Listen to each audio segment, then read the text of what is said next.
80s, my partner Simon Bright and myself were very aware as filmmakers of what we could do with film, to look at what was going on in our country, Zimbabwe, and the countries around us from the point of view of the frontline states, as opposed to the mainstream media, and as opposed to the very strong and able propaganda machine that South Africa could operate, or was operating.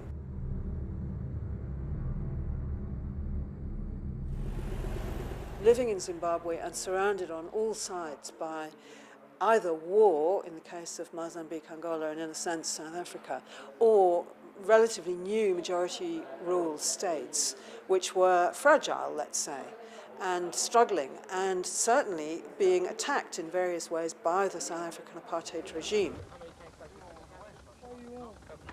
As filmmakers, we felt it was vital that we did show that there were other points of view.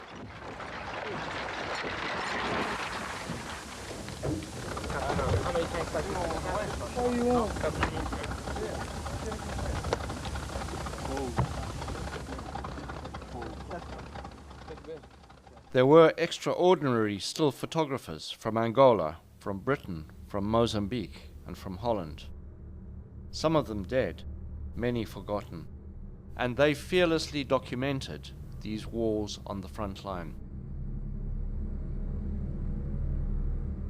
Still photographs. They're very powerful because they're evidence of something that actually happened. Although words explain why and how, it's the pictures that can reach out and touch us. A still photo takes us straight to that life which was cut off and stays there.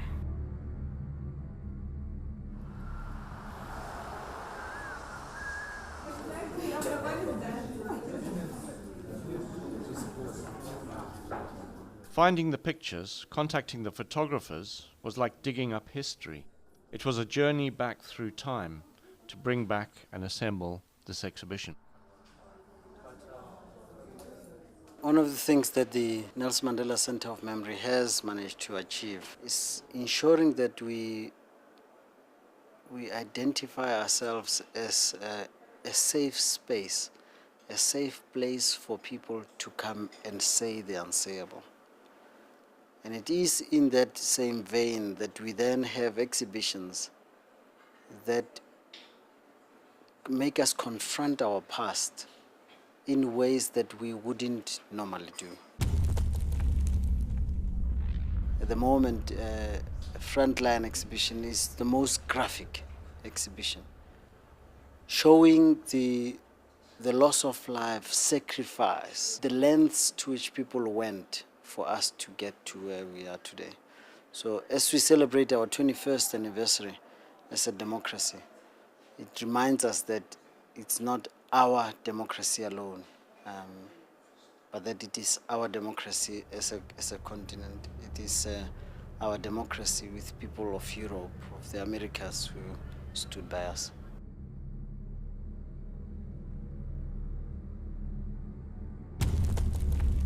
As you go around this exhibition, maybe not tonight, but maybe another time, I hope you'll go slowly and really look into each photograph. One of them you'll see is an Angolan village bombed by South Africa. There's a feeling of total emptiness. Just a few clay pots, some burnt posts, part of a wall. And I hope it'll lead you to imagine what that would be like, to lose everything you ever had. Nearby is a lovely portrait of a shy, young woman Angolan soldier. She may be shy, but she's fighting back. The fact that the Nelson Mandela Foundation has commissioned this exhibition shows that they are working to make Nelson Mandela's legacy relevant beyond his own time. And I think that's very moving, and I think that their interpretation of that legacy is very important for South Africa. In In 1995, Nelson Mandela addressed a gathering in Alexandra, and this is what he said. During the years I lived here, the people of Alexandra ignored tribal and ethnic distinctions. Instead of being Xhosas or Sutus or Zulus or Shangans, we are all Alexandrians. We were one people, and we undermined the distinctions that the apartheid government tried so hard to impose. It saddens and angers me to see the rising hatred of foreigners.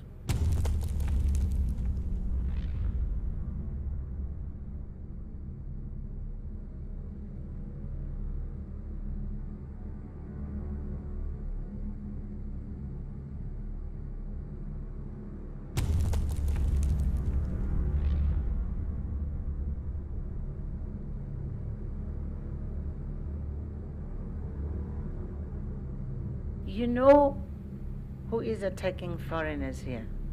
Are people who are struggling for survival themselves. They have been pushed to the limit.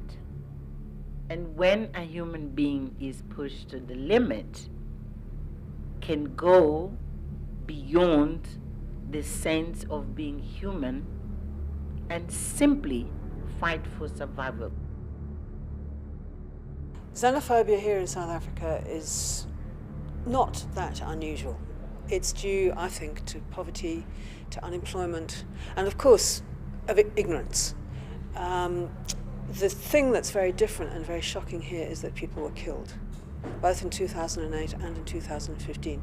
It's not quite like saying go home. It's like we are going to finish you off. We have to recognize what is happening here.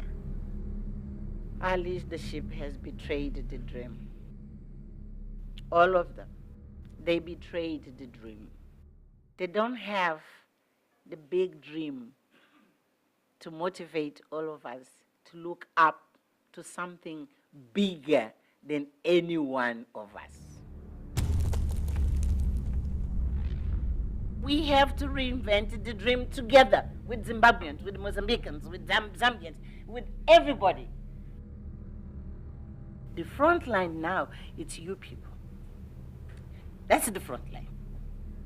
It's those who can articulate this, those who can show. I mean, it's a video, it's a film, it's a theater, it's a book. You are the front line to reinvent the dream. And you are the front line to mobilize our people to show that these borders which he inherited have no significance at all.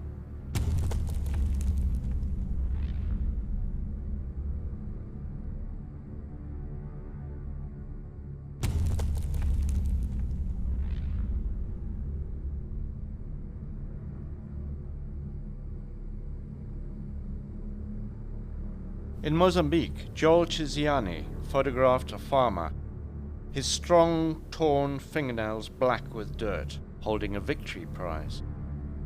At the end of the war, not only could he get back into fields once sown with landmines, he has sown the seed himself, and that seed has germinated, bloomed, and ripened. For the first time in years, this farmer has been able to harvest the fruit of his own labor. I hope this exhibition will reach people in government and schools and townships, because the photographs I've chosen are a plea not only for generosity, but also for solidarity across all borders. And they are a plea for peace, a cry against division and war, a cry against violence. I hope that these photos will speak to all who look at them about the value of human life everywhere.